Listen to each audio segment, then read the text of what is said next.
Good evening. My name is Shari Shleibak, and this is my presentation on giftedness defined through an equity lens.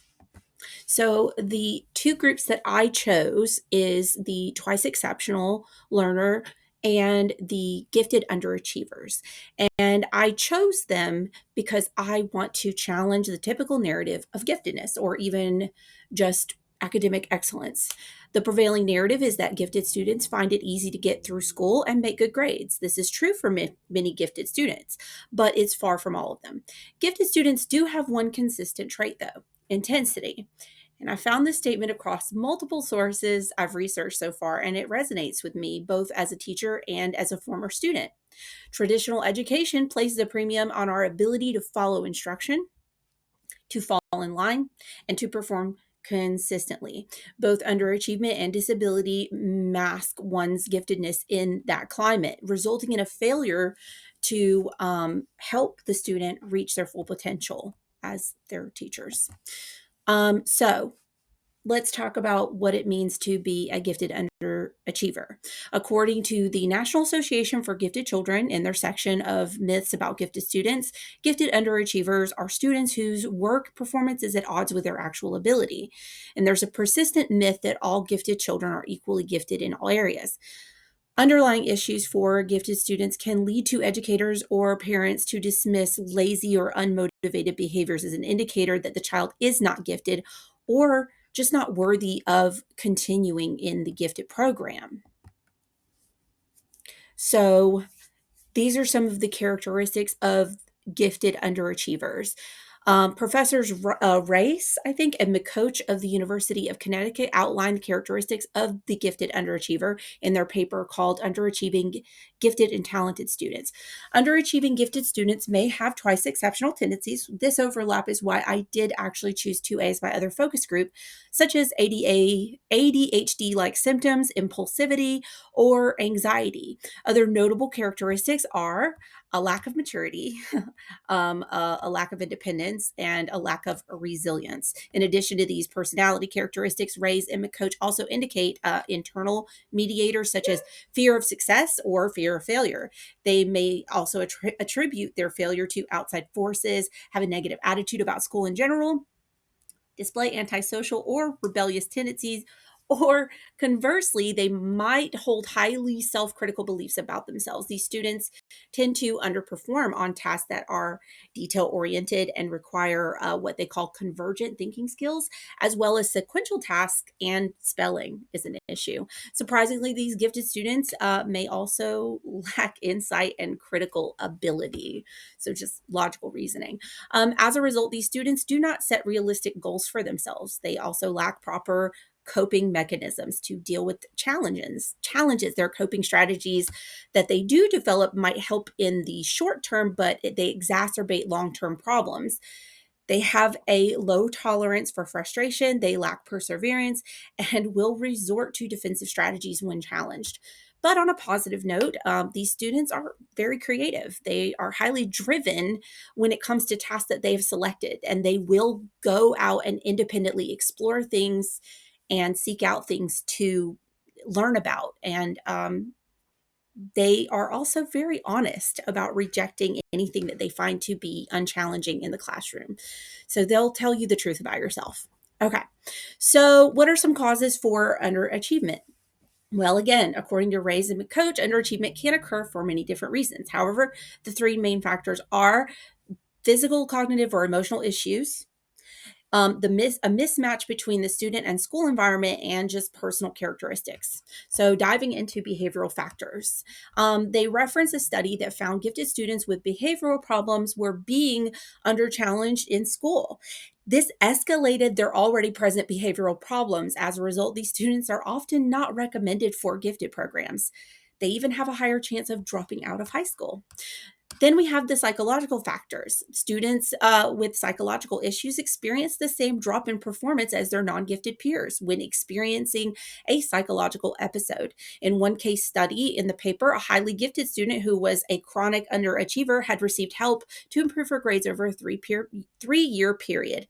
It wasn't until she attempted suicide in the ninth grade that anyone thought to address a possible psychological issue and take her to a psychologist. Um, let's see. Finally, we got the discrepancy between, well, that's not the last one. Second, discrepancy between learner and student environment. Causes for underachievement can stem from an educational environment that does not meet the learner's intellectual needs. When gifted students are placed in a classroom where material is too easy, they become bored and again will disengage from the work. It's kind of same as the behavioral stuff. Moving on. Strategies for working with gifted underachievers. Again, according to Race and McCoach, their research on effective intervention models for underachievers remains scarce, as they put it. Based on the information already outlined, the most effective interventions are counseling interventions for students whose underperformance might be due to psychological issue. In such intervention, the goal is, quote, not to force the underachiever to become a more successful student, but rather to help the student decide whether success is a desirable goal, and if so, to help reverse counterproductive habits and cognitions. Another intervention outlined in the article was an either part or full-time special classroom specifically for gifted underachievers. In these classrooms, the student to teacher ratio is smaller, and learning activities are less conventional in order to provide a more freedom of choice and a sense of control for the student. Moving on to our twice exceptional students. So, who are twice exceptional students? They are gifted students with one or more disabilities. These are students whose strengths can compensate for their needs, or their needs may make it difficult to see their strengths and therefore their giftedness. Without the proper supports, these students may be misidentified or ignored altogether. So, why is it difficult to identify 2E students? According to Beth Arkey of the Childmind Institute, difficulties in identifying 2E children are twofold. Gifted kids may use their strength to compensate for their disability, making the disability difficult to identify. And conversely, some disabilities may hinder our ability to identify their giftedness. Issues such as ADHD, dyslexia, and autism can make it difficult to understand and meet the needs of gifted learners.